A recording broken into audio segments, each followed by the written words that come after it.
बड़ी खबर करौली से, जहां 9 वर्षीय मासूम को 10वीं कक्षा के छात्र ने बनाया अपनी हवस का शिकार। पहले पी शराब और एनर्जी ड्रिंक, फिर दिया वारदात को अंजाम। एक टेलीफोन गया महिला थाने पे, एक 9 साल की नाबालिग बच्ची के साथ कोई दुष्कर्म की घटना हुई है। और चूंकि यह घटना लांगरा थाना क्षेत्र की थी, तो ये सूचना जब एडिशनल एसपी करौली गुमनाराम जी के पास पहुंची, तो गुमनाराम और सीओ अनुज करौली, एसएचओ लांगरा, एसएचओ महिला थाना, तमाम अधिकारी मौके पर पहुंचे। पहले हॉस्पिटल पहुंचे। हॉस्पिटल पहुंचने के पश्चात इन्होंने वहाँ बच्ची के परिजनों से बात करने का प्रयास किया, कोशिश की कि आइडेंटिफिकेशन होए जिस व्यक्ति ने ये कृत्य किया है। चूँकि उसमें प्राइमरी स्टेज पे कुछ बताने की स्थिति में थे नहीं, परिवारजन भी, और क्योंकि बालिका भी उसके अंदर बेहोशी की स्थिति में थी। फिर ये तत्काल मौके पे पहुँचे। मौके पे पहुँच के उन्होंने मुझे सूचित किया था कि घटना घटित हुई है।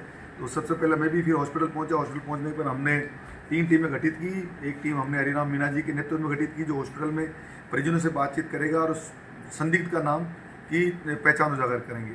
इनको मौके पे पहुंच के आसपास के एरिया को कॉर्डन करने के लिए निर्देश दिए कि कोई भी अपराधी वहां से निकल नहीं पाए, उस गांव में आसपास रहे, और एक एक घर का सर्च अभियान की जाए, संदिग्धों को लाके पूछताछ की जाए। और एक टीम हमने और बनाई, जिसमें राजेश जी के नेतृत्व में थी, अनुज जी के नेतृत्व में थी। ये लोग गए और इन्होंने भी साइंटिफिक रूप से तफ्तीश करना शुरू किया। करीब 2:30 बजे के आसपास हॉस्पिटल से और गांव से एक फीडबैक आने लगा कि एक इस नाम का बच्चा है जो कि नाबालिग है, तो इसको आप दस्तयाब करोगे तो ये कहीं ना कहीं इसके अंदर सूचना मिलेगी। तो उसकी इस घटनाक्रम इस प्रकार क्या है कि एक दूसरा नाबालिग बच्चा और था। वो 4 बजे के आसपास दिन में तालाब के अंदर गए थे और उन्होंने शराब का सेवन किया था। फिर शराब में उन्होंने एक एनर्जी ड्रिंक होता है उसको मिला के पिया, तो संभवतः उससे उनका नशा बढ़ गया।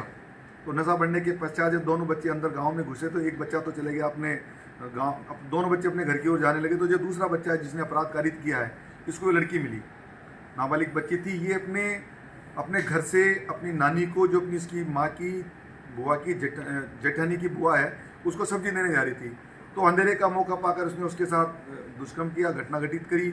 उसका क्या कहते हैं, उसके जो जितने भी कपड़े थे वहाँ पे बाहर पड़े मिले। मौके पे खूब सारा ब्लड मिला। उसको मौके पर हमने प्रिजर्व किया। एफएसएल को बुलाया, श्रीमान आई साहब को निर्देश, आई साहब को हालात अवगत करे।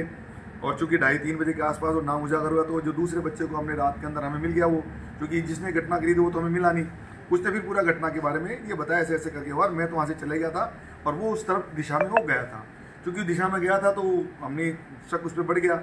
और जब सुबह जब धूप सी खिलने में हल्का सा जब वो फटा, तो इन गुमनाराम जी की टीम ने उसको दस्तयाब किया और उसको भीड़, क्योंकि यहाँ भीड़ एरिया है थोड़ा सा, तो वहाँ पे झाड़ियों में कहीं ना कहीं वो छुपा हुआ मिला। उसको फिर लाके और उसको डिटेन किया। डिटेन करने के पश्चात हमने उसको मजिस्ट्रेट के समक्ष प्रस्तुत करके उसको बाल संप्रेषण गृह में भेज दिया।